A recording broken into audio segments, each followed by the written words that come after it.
Buen día.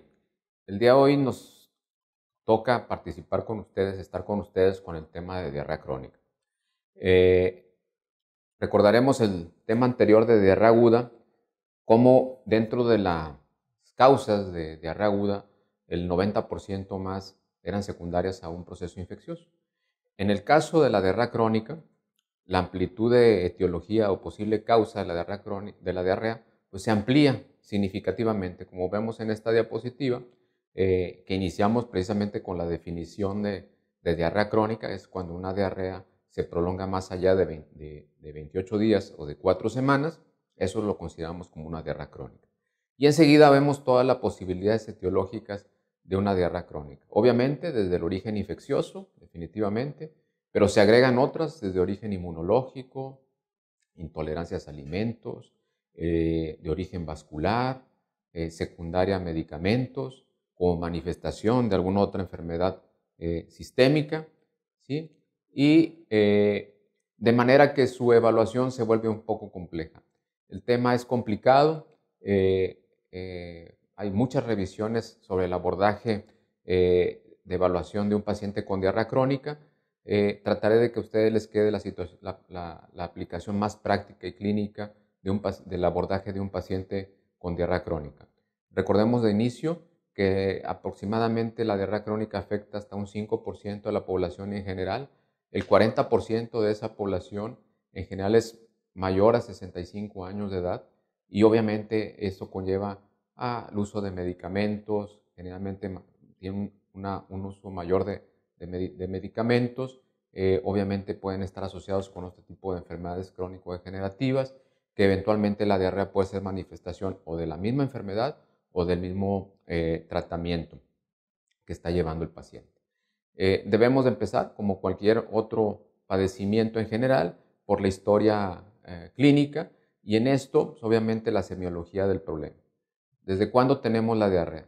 Desde nacimiento, tuvo un inicio súbito, insidioso, continuo, intermitente, si ha tenido viajes recientes, el sitio donde vive, el acceso los accesos sanitarios que tiene agua potable o no es agua potable, las características de la diarrea, si estas son acuosas, esteatorreicas, disentéricas, vienen con urgencia, el paciente ha tenido accidentes y no ha podido llegar al baño en ocasiones.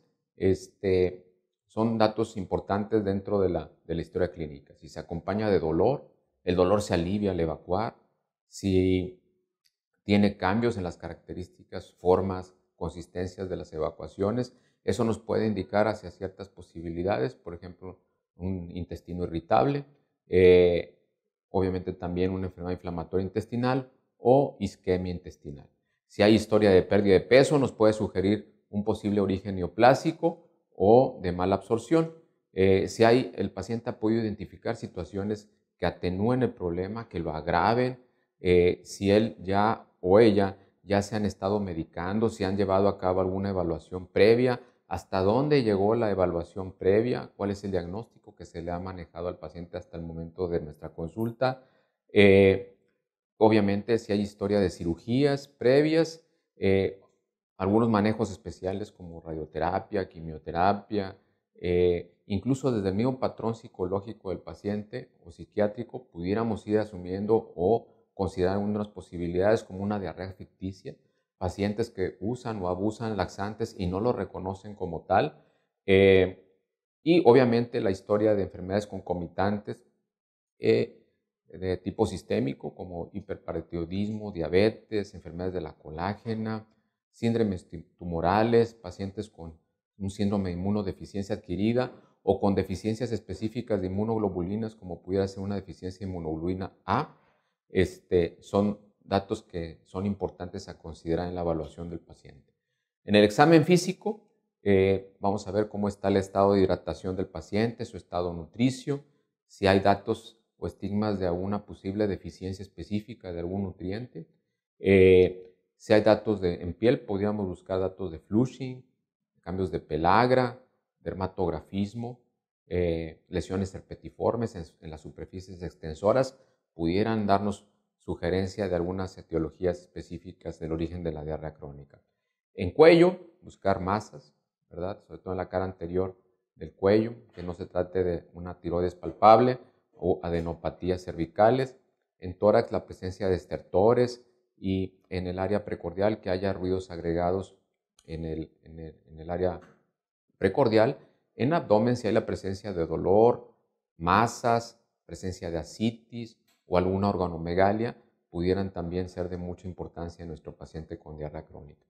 A la hora de exploración, un dato que no es objetivo, más bien es subjetivo, es a la mera apreciación nuestra, serían datos de incontinencia, en donde sentimos que no hay una buena aprensión a la hora de contraer el esfínter anal, pero esto es meramente apreciativo. Una medición objetiva, obviamente, de esto tendría que ser a través de una manometría, pero la misma exploración y esas maniobras nos pudieran dar la posibilidad de que estemos frente a una incontinencia. Si en la exploración digital de la ámpula rectal obtenemos sangre en el guante del dedo explorador, pues eso nos va a sugerir que probablemente haya un proceso inflamatorio intestinal y que sea el origen de la diarrea crónica. Obviamente, si en las extremidades hay presencia de edemas, nos pudiera sugerir posiblemente que estamos frente a un paciente con mala nutrición y que esto es muy importante a considerar en el paciente con diarrea crónica. En laboratorio, en la biometría hemática, vamos a ver cómo está la hemoglobina, la cuenta de eritrocitos, si vemos que hay una anemia, la caracterización de la anemia, si es microcítica hipocrómica o es una megaloblástica, nos puede dar una pista importante, así como la cuenta de leucos y el diferencial de los mismos. Un perfil bioquímico en donde vamos a ver la función renal, los niveles de electrolitos, los niveles de proteínas, y en ecoprológico, los datos importantes a considerar que nos pudieran sugerir alguna patología específica, por ejemplo, un pH bajo o ácido, nos pudiera llevar a considerar que hay una mala absorción de carbohidratos y que pudiera ser una intolerancia a la lactosa, por ejemplo, de los problemas más comunes. Obviamente la presencia de sangre oculta, aquí nada más habría que tener precaución en la interpretación de la sangre oculta o el guayaco, porque si el paciente no ha seguido una dieta específica durante los 3 días previos a la toma de la muestra, o simplemente la diarrea ha provocado una exacerbación de un problema hemorroidal preexistente, eventualmente esto pudiera darnos falsos positivos con respecto a un problema inflamatorio intestinal al identificar nosotros o al interpretar nosotros un guayaco positivo. Habría que tener precaución en ello. Con respecto a la cuantificación de grasas, vamos a hablar más específicamente de este tipo de detalles más adelante, pero en general un examen coprológico nos pudiera sugerir, como vimos cuando hablamos del tema de diarrea aguda, si nos reportan en el análisis del moco fecal, si hay más de 10 leucos por campo, eso nos va a sugerir un problema inflamatorio intestinal y el pH. Yo creo que esos son los 2 detalles más importantes a evaluar en coprológico. Obviamente, si te reportan un coproparasitoscópico positivo para algún parásito, bueno, pues ya también te sugiere una etiología específica. Pero 2 parámetros a evaluar siempre que veamos un coprológico: el pH. Si está ácido, una probable mala absorción de carbohidratos.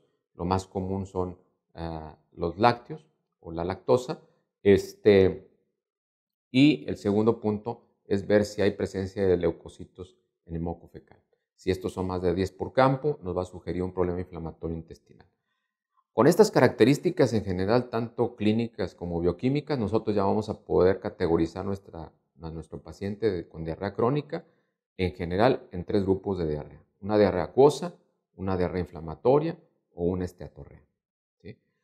En el caso de la diarrea acuosa, va a tener 2 posibles orígenes: una diarrea secretora o una diarrea osmótica.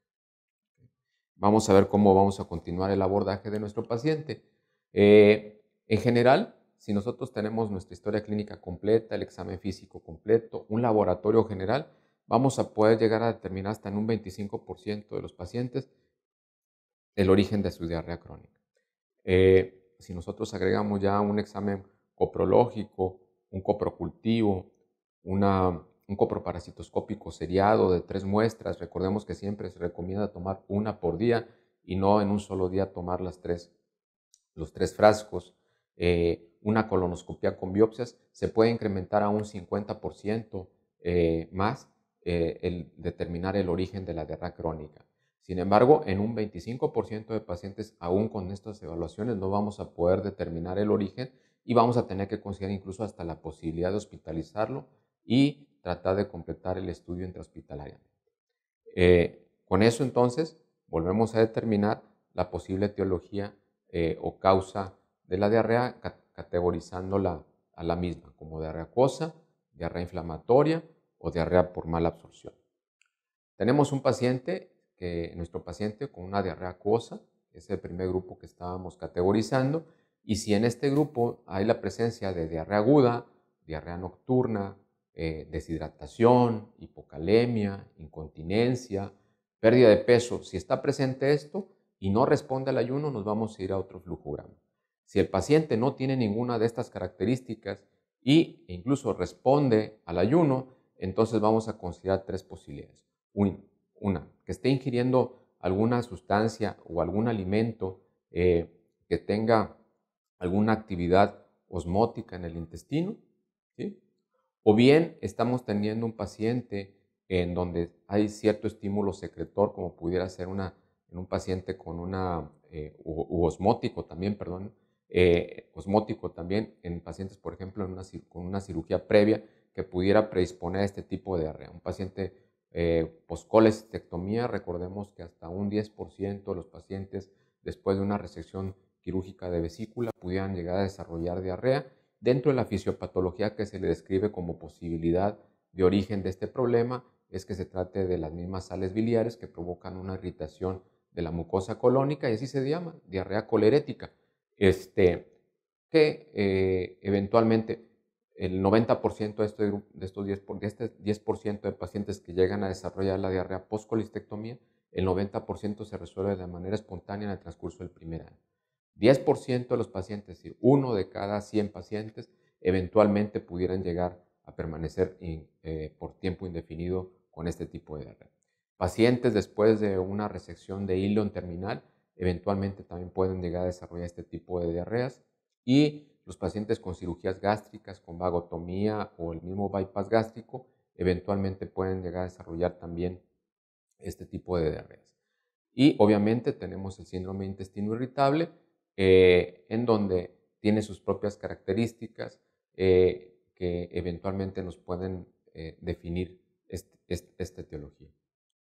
Entonces tenemos un paciente con diarrea incapacitante, tenemos el paciente que puede o no responder al ayuno, dándole continuidad a la diapositiva anterior, y dentro de este grupo tenemos la diarrea inflamatoria microscópica, es decir, teníamos un coprológico e incluso podríamos tener exámenes de sangre que nos descartan una posibilidad inflamatoria, pero en un paciente que tenemos en estudio con diarrea crónica, siempre es mandatorio cuando entramos a colonoscopía, incluso cuando vemos la mucosa normal, de aspecto normal, en un paciente con diarrea crónica es mandatoria la toma de biopsias de cada uno de los segmentos de colon de preferencia para poder determinar si el paciente no está presentando una colitis microscópica, de la cual hay dos grupos en general, que es la colitis microscópica, la colitis linfocítica y la colitis colagenosa, habiendo otras posibilidades como una enteritis eosinofílica o bien, obviamente ya no microscópico, generalmente encontramos daño macroscópico en la enfermedad inflamatoria intestinal. El diagnóstico de estos padecimientos se va a establecer mediante el estudio endoscópico con la toma de biopsias. Sigue estando presente la posibilidad de una diarrea osmótica ficticia en un paciente, por ejemplo, que consume laxantes y que no reconoce su uso o abuso. Está la diarrea del diabético o la diarrea del paciente con alcoholismo, que estos finalmente van a ser diagnósticos por exclusión. Es decir, después de que hemos descartado otras posibilidades, llegamos a esta. Una diarrea que no responde al ayuno, tiene un gap osmótico normal, es decir, parecieran diarreas de tipo secretor. Vamos a tener pacientes con tumores endócrinos, pacientes con bipoma, pacientes con un carcinoide, En el Bipoma pedimos una determinación en suero de péptido intestinal vasoactivo, mientras que en el carcinoide solicitamos una determinación de ácido 5-hidroxiindoacético en orina de 24 horas, un CA medular de tiroides, determinación de una calcitonina en suero, gastrinoma, gastrina en suero, y glucagonoma, una determinación de glucagón en suero. Tenemos tumores no endocrinos, como son el adenoma velloso, que una de las características es la presencia de hipocalemia. El diagnóstico se va a basar obviamente en una colonoscopia con la resección del pólipo y enviarlo a patología. La mastocitosis, en donde esto se hace mediante una determinación de histamina en orina. Y obviamente otra vez volvemos a la diarrea ficticia. Y por último, en un grupo pequeño de pacientes, llegamos a considerarlo como una diarrea idiopática o como un nombre también sugerido, diarrea o un cólera pseudopancreático. Algunos hallazgos clínicos extraintestinales que pudieran sugerirnos algunos diagnósticos en especial están, por ejemplo, la presencia de úlceras bucales, conjuntivitis o episcleritis, pudieran sugerirnos una enfermedad de Crohn o un Behçet, artralgias o mono o poliartropatía, una enfermedad de Crohn, Whipple, una enfermedad celíaca o Behçet, el síndrome Raynaud o Raynaud nos puede sugerir un escleroderma. La claudicación intermitente, cardiopatía isquémica, una isquemia intestinal.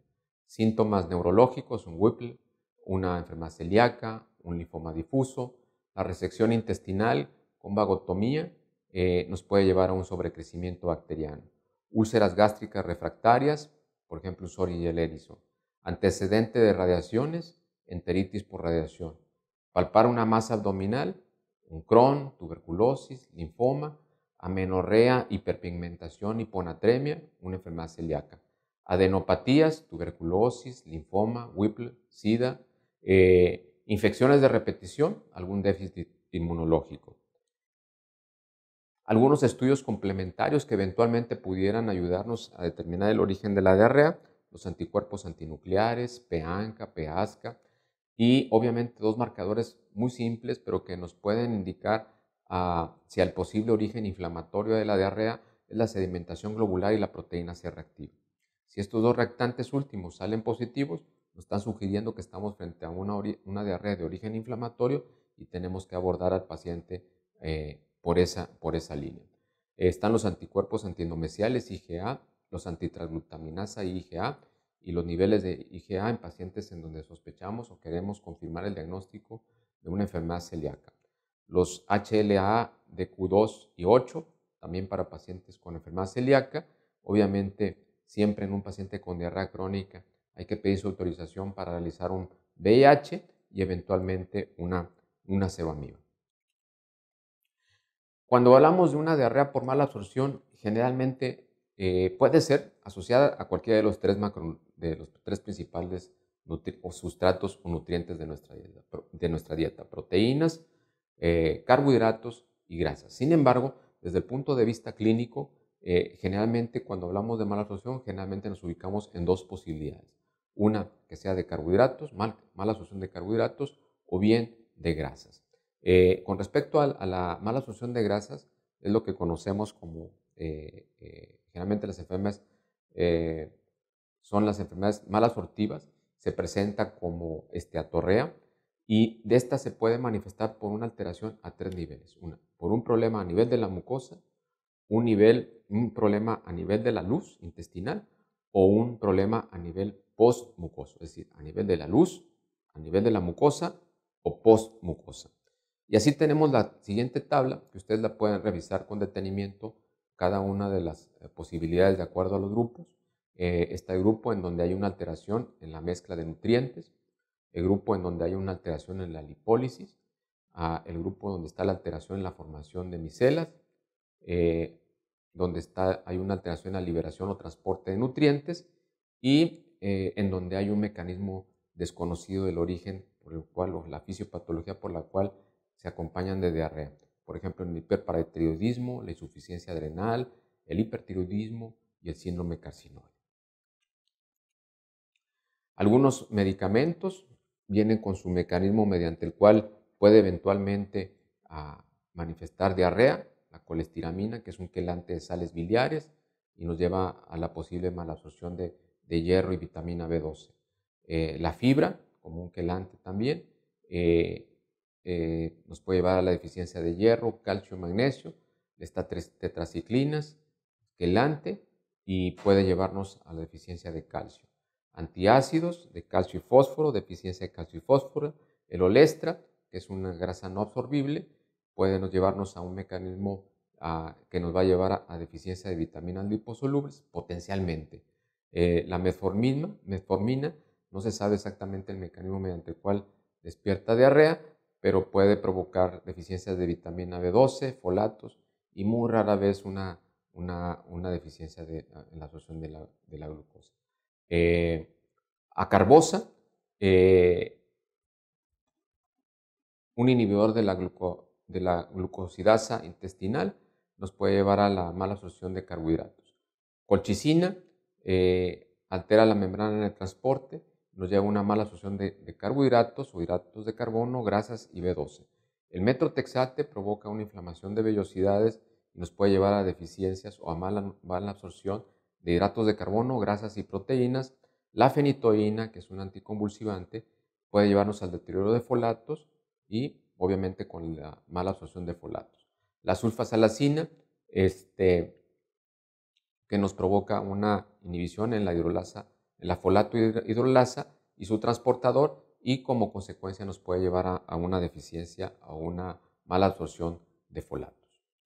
Entonces tenemos al paciente con mala absorción y tenemos varias pruebas mediante las cuales podríamos considerar el inicio de la evaluación de este paciente con mala absorción, y sobre todo si la característica es de esteatorrea.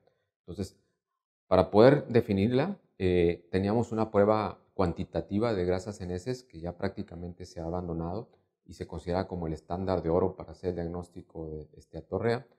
Y en esta dábamos 100 gramos de grasa durante 2 días, y luego a partir del día 3, 4 y 5, se hacía una colecta, se continuaba con 100 gramos de grasa por día y se hacía la colecta de las heces en 3 días.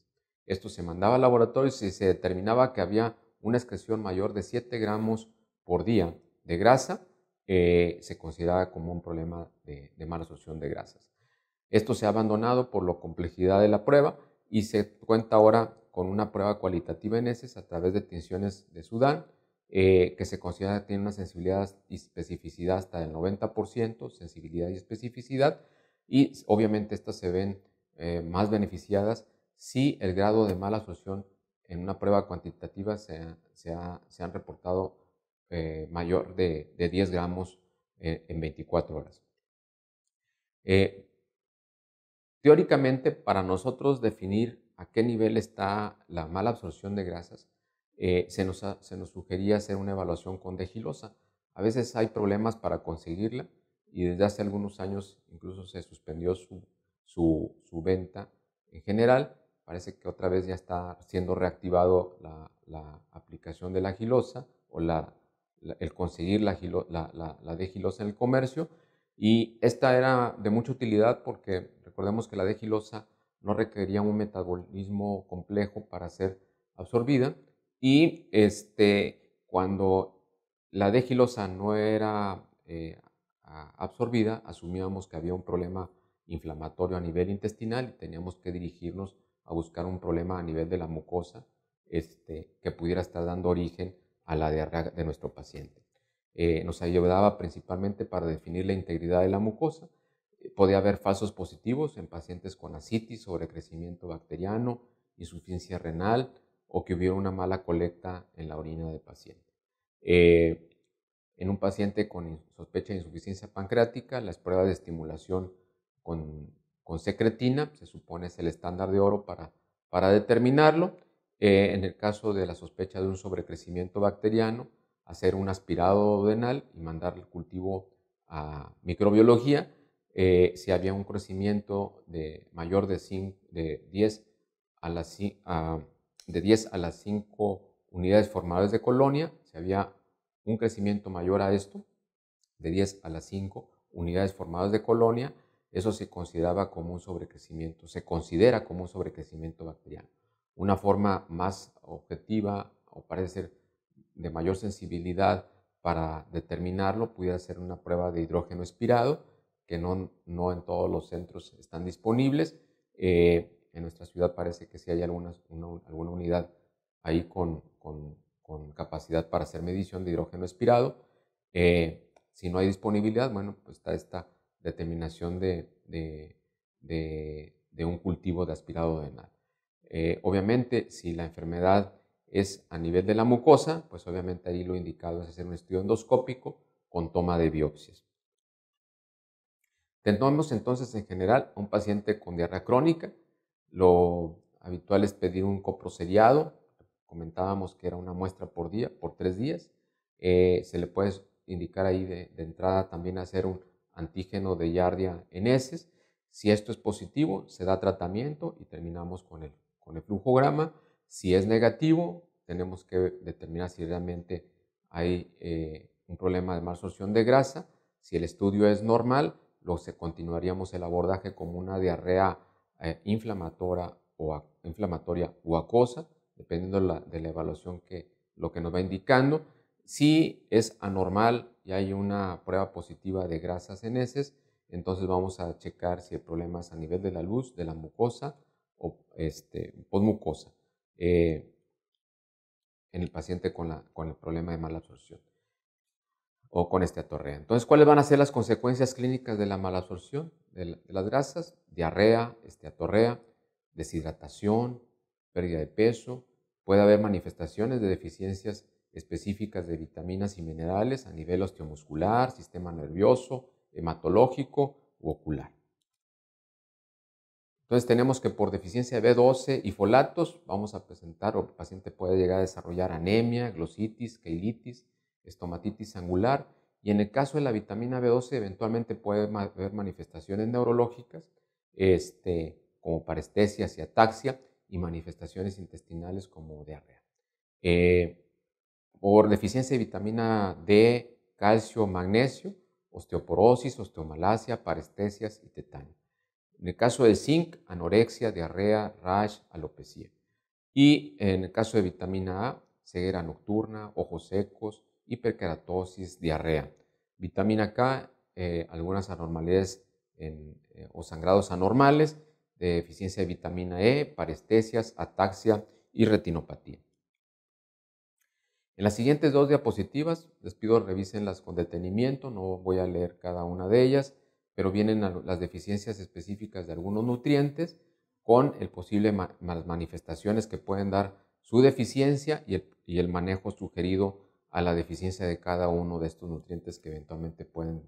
Continuando con la evaluación del paciente con diarrea crónica, como manera de síntesis, podríamos determinar entonces que si tenemos al paciente con diarrea secretora, ¿cómo vamos a hacer la diferencia entre una diarrea secretora y una diarrea osmótica? Lo podemos sugerir a través de una fórmula sencilla. Determinamos los niveles de sodio y potasio en las heces. Esto no se hace en cualquier laboratorio. Difícilmente podemos tener acceso a veces a estas mediciones, pero si es posible, se hace una medición de sodio-potasio en heces. La suma de estos electrolitos por 2 se le resta a 290. El resultado de sodio más potasio por 2 se le resta a 290 y si esta osmolaridad resultante es menor de 50 se considera una diarrea secretora. Si es mayor de 75 se considera una diarrea osmótica. En una diarrea secretora, lo primero que tenemos que descartar es un proceso infeccioso. Una vez que nosotros descartamos el posible origen infeccioso, tenemos que considerar la posibilidad de que hay un daño en la estructura del intestino. Podríamos llegar a considerar una radiografía simple de abdomen que nos pudiera determinar si realmente hay algún proceso inflamatorio o alguna alteración estructural que explicara el problema. Si no, a través de un estudio endoscópico, sigmoidoscopía, colonoscopía con biopsias, eventualmente se puede requerir de un TAC de abdomen o bien los mismos estudios de endoscopía, pero de intestino delgado, con un aspirado denal o incluso también con biopsias de intestino delgado. Algunos estudios especiales en pacientes con diarrea secretora, lo que habíamos comentado hace un momento, la determinación de péptido intestinal vasoactivo, ácido 5 hidroxiendalacético en orina de 24 horas, niveles de calcitonina, gastrina, glucagón. Eventualmente en la misma colonoscopía podremos llegar a ver un adenoma, lo mandaremos a patología y nos determinarán si se trata de un adenoma velloso, o bien la terminaciones de histamina en orina que nos puedan definir una mastocitosis. Determinaciones de hormonas de TSH, de ACTH y cortisol, eventualmente pudieran auxiliarnos en el estudio de este paciente con diarrea secretora. Eventualmente pudiéramos llegar a considerar, sobre todo si tenemos en la historia de un paciente que se llevó a una colestectomía, pudiéramos hacer el tratamiento empírico con colestiramina y ver si con esto podemos resolver el problema de nuestro paciente. Si se trata de una diarrea inflamatoria, lo primero que tenemos que descartar obviamente es que haya daño estructural y podríamos eventualmente hacer una radiografía de abdomen, brincarnos si no a un estudio endoscópico con biopsias, eventualmente un TAC de abdomen, o complementar un estudio de endoscopía superior con biopsias de intestino delgado y un aspirado duodenal. Y obviamente descartar un origen infeccioso también de esta diarrea inflamatoria. En el caso de una diarrea osmótica, si vemos que en el examen coprológico hay un pH bajo, nos pudiera sugerir que hay un problema de malabsorción de carbohidratos. Lo más común son los lácteos. A lo mejor ahí hacer una prueba de 2-3 semanas de manera práctica de suspensión de lácteos y derivados y a las 2 o 3 semanas reiniciarlos y ver si al reiniciarlos eventualmente el paciente desarrolla los síntomas, pues eso nos puede definir probablemente que haya una intolerancia a la lactosa. De otra manera, hacer una prueba de tolerancia propiamente o hacer una prueba de lactosa con hidrógeno espirado. También, obviamente, pudiera haber la necesidad, que tampoco es muy accesible esta prueba en cualquier laboratorio, pero hacer una determinación de laxantes en heces pudiera eventualmente ser una posibilidad. Con respecto a un paciente con esteatorrea, tener unas radiografías de abdomen. Recordemos que hasta en el caso de un paciente con una pancreatitis crónica, por ejemplo, que se esté manifestando con una diarrea crónica con esteatorrea, pudiéramos tener la presencia de una área estelar con calcificaciones en la topografía del páncreas, y esto podemos verlo hasta en un 20% de los pacientes con pancreatitis crónica. Eventualmente, un paciente con esteatorrea podríamos llevarlo a estudios de endoscopía. Antes de un estudio de sigmoidoscopía o colonoscopía en un paciente con esteatorrea, consideraríamos más bien hacer un estudio de endoscopía superior, un aspirado duodenal y biopsias de intestino delgado, en donde pudiéramos determinar si hay un proceso inflamatorio o de sobrecrecimiento bacteriano a nivel del intestino delgado. Y obviamente un TAC de abdomen, de ser posible contrastado, para ver sobre todo la imagen del páncreas. En el caso de sospecha de una insuficiencia pancreática, entonces el estándar de oro, que también a veces es difícil conseguir esta prueba, sería una prueba de estimulación con secretina, pero ese sería el estándar de oro para hacer el diagnóstico. De ser posible, hacerlo para hacer el diagnóstico de insuficiencia pancreática o una medición de actividad de quimiotripsina en heces. Una de las causas más comunes de diarrea en la comunidad pudiera ser la intolerancia a la lactosa. Se debe a una incapacidad para digerir la lactosa en glucosa y galactosa. Puede ser secundaria a una ausencia total o parcial de la enzima lactasa en el borde del cepillo de la mucosa intestinal. La deficiencia de lactasa es la forma más común de deficiencia de disacaridasas. Los niveles más altos de esta enzima los tenemos al nacimiento, cuando precisamente nuestro principal nutriente es la leche. Y esto va disminuyendo en cantidad y capacidad conforme vamos avanzando en edad. Con respecto a la intolerancia, varía de acuerdo a la raza. Se estima que un 25% de la población blanca tiene intolerancia a la lactosa, mientras que la raza de color tiene una prevalencia estimada hasta de 75 a 90%. Se calcula que un 75% de la población en general padece cierta deficiencia de lactosa.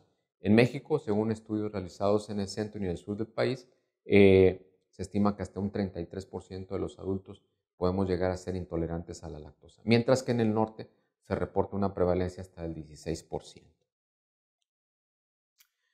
Entonces, ¿cómo es que ocurre esto? Bueno, pues si tenemos una deficiencia de lactasa en el intestino, al tomar los lácteos o los derivados, la lactosa que no es digerida a nivel intestinal llega al intestino grueso y en el proceso de digestión bacteriana empieza a haber la producción de gas, empieza a haber la distensión de las asas.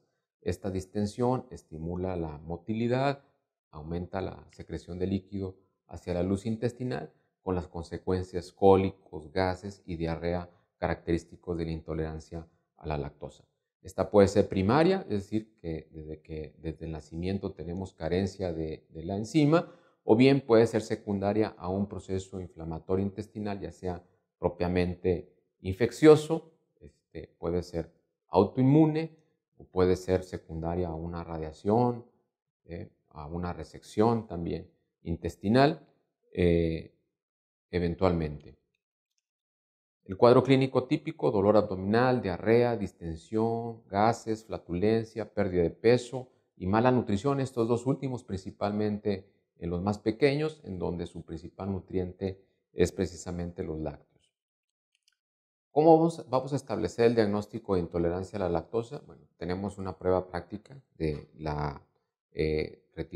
excluir los lácteos y derivados de la dieta durante un par de semanas, reintroducirlos y ver los síntomas que se presentan.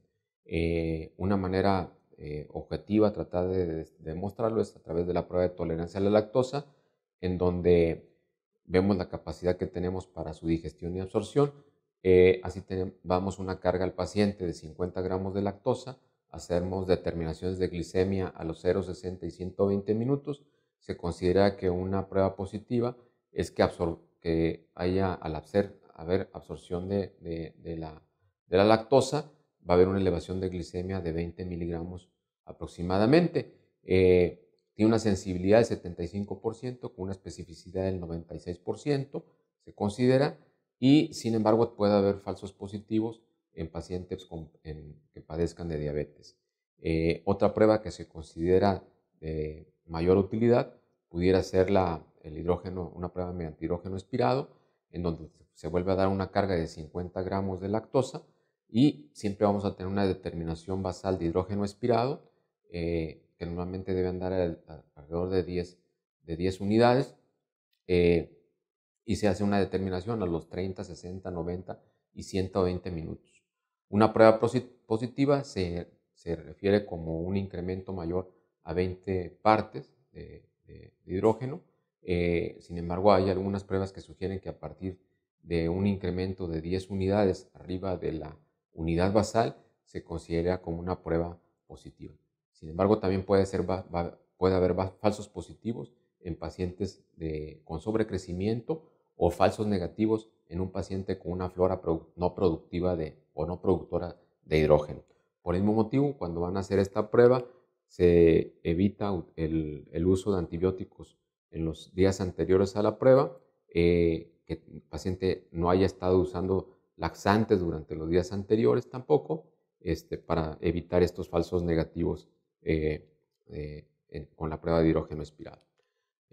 El tratamiento obviamente va a ser la sustitución de calcio, 400 miligramos antes de los 4 meses, 600 miligramos de los 5 a los 12 meses, 800 miligramos de 1 a 10 años y 1200 miligramos al día de 11 a los 24 años.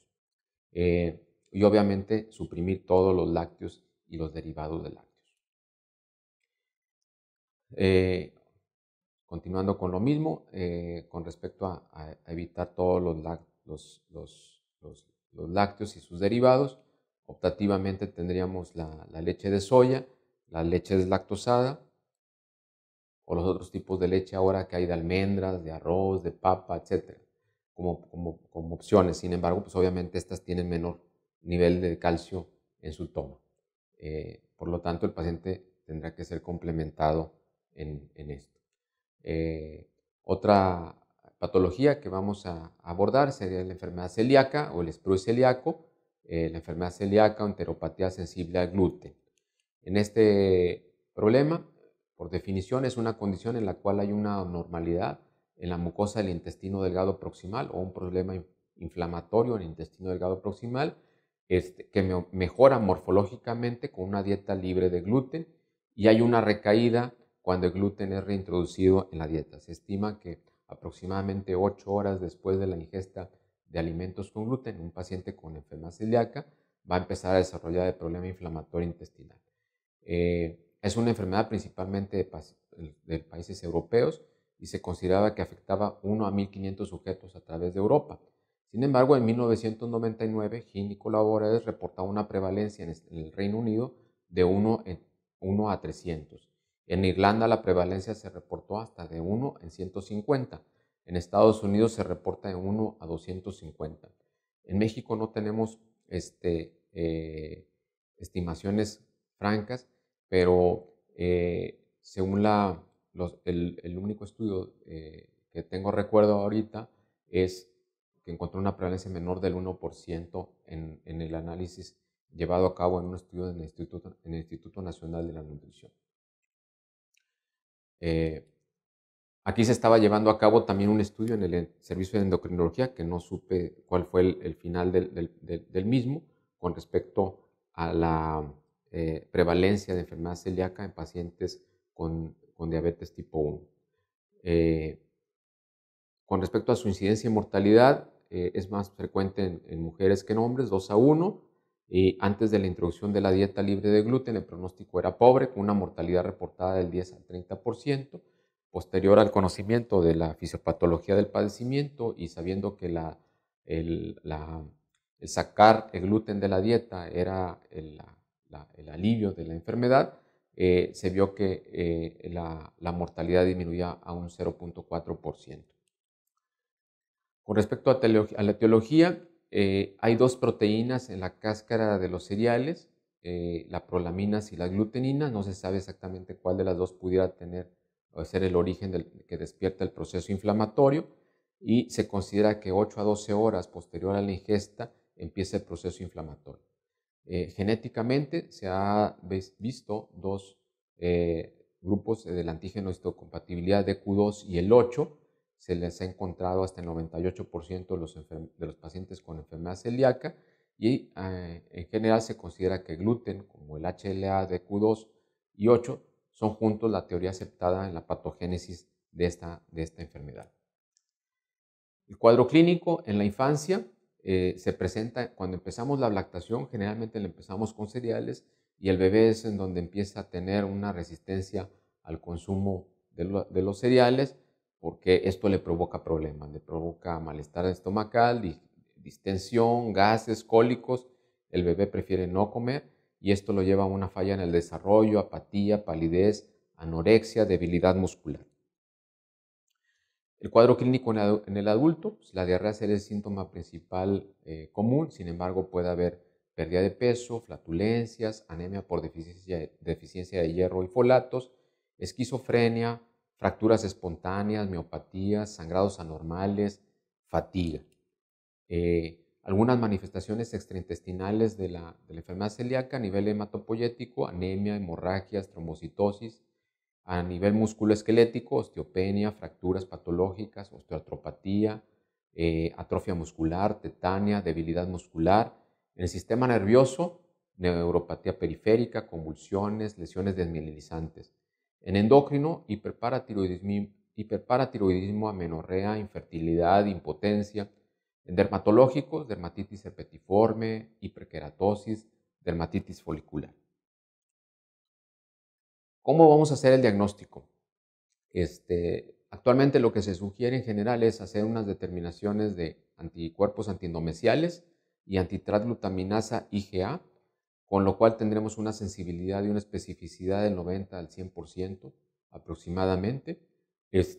Y siempre lo acompañamos de unos niveles de IgA para descartar que vayamos a tener un falso negativo en los antiendomesiales y antitransglutaminasa IgA por una deficiencia específica de una IgA. Entonces hacemos antiendomesiales IgA, antitransglutaminasa IgA y niveles de inmunoglobulina A. Con esto prácticamente cubriríamos una sensibilidad y especificidad del 97 al 99% de nuestro paciente. Sería muy raro entonces tener un falso negativo con esta evaluación. El tratamiento, obviamente, es retirar todos los productos con gluten, suplementar al paciente con hierro, folatos, vitamina B12, vitamina K. Eventualmente, dependiendo de la severidad del proceso inflamatorio, el paciente puede llegar a requerir esteroides o incluso hasta inmunosupresores. Algunos otros alimentos que pueden contener gluten, helados, sustitutos de lácteos, yogurts, mezclas de chocolate y cacao, café y tés instantáneos, sopas enlatadas, aderezos, quesos para untar, productos de salchichonería y mostazas, pudieran eventualmente también contener algo de gluten. El seguimiento es cada año, de por vida, estar haciendo marcadores serológicos, porque aquí algo muy importante es que si el paciente excluye el gluten de la dieta, eventualmente puede tener marcadores negativos. Si nuestro paciente en el seguimiento sigue con marcadores positivos, quiere decir que el paciente está teniendo contacto con el gluten y hay que checar en su dieta a ver qué es lo que está ocurriendo. De igual manera, cuando hacemos la evaluación de un paciente con sospecha de gluten, tenemos que sugerirle por lo menos un mes de una dieta que incluya gluten para poder mandar a hacer las pruebas y detectar si realmente es un paciente celíaco. Registro de peso, laboratorios, biometría, folatos, determinaciones de calcio y fosfatasa alcalina anualmente. Algunas complicaciones, enteritis ulcerativa, cualquier tipo de cáncer hay 2-3 veces mayor riesgo, linfomas 30-40 veces mayor riesgo, adenocarcinomas hasta 83 veces mayor riesgo de adenocarcinomas de intestino delgado, cáncer de esófago, boca y faringe hasta 23 veces mayor riesgo. Enfermedades asociadas con enfermedad celíaca, dermatitis atrófica, dermatitis herpetiforme, síndrome de Down, epilepsia, deficiencia de IgA, diabetes mellitus insulino dependiente, cirrosis biliar primaria, sarcoidosis, Sjögren, enfermedad tiroidea. Con esto terminamos nuestra plática. Estamos en el servicio de gastroenterología para aclarar cualquiera de sus dudas. Muchas gracias.